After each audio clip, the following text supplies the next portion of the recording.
रत्नागिरीचा हापूस आंबा हा यंदाच्या वेळेला उशिरानं बाजारपेठांमध्ये दाखल होणार असल्याचं कळतंय। गुढीपाडव्याच्या नंतर हा हापूस आंबा बाजारामध्ये येण्याची शक्यता आहे।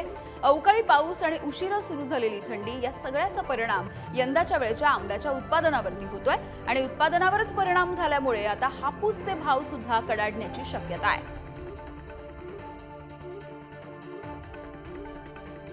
तर रत्नागिरीचा हापूस हा उशिरानं बाजारपेठांमध्ये येईल, त्यामुळे हा आंबा जितक्या उशिरानं बाजारपेठांमध्ये येणार आहे तितकाच त्याचा भाव सुद्धा वधारलेले बघायला मिळतील।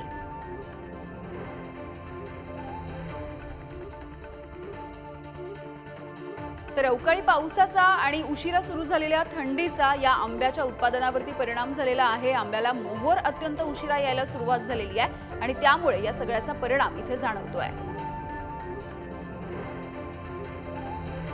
Thank you.